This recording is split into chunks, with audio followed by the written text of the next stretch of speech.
O'zingiz nima tavsiya qilasiz deysizlar? Turistalik qanaqa oson bo'ladimi deysizlar?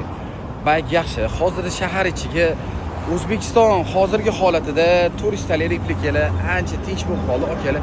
Yo'qdan bu yoqqa A точка B точкаga probkalardan qochib bemalol maza qilib borib ishlaringizni bitirib kelsanglar bo'ladi, akalar.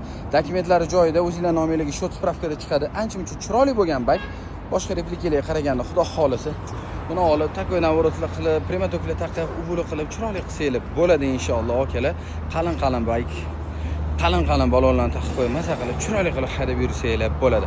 Narxiga keladigan bo'lsa $2900 davomi. E'tibor beringlar, $2900 ABS переверченный vilkalarda turistalik 2 silindrli yangi avlod mototsiklida, karochi akalar, xudo xolisa.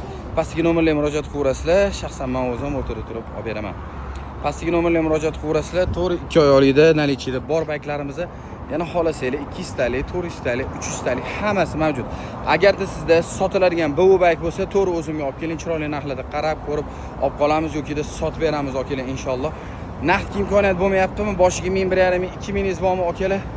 Nasiya platformalari orqali ham bo'lib to'lashga halol nasiya asosida, halol nasiya savdo asosida chiqarib beraman, xudo xolisa. Hammaga xayr, salomat bo'linglar.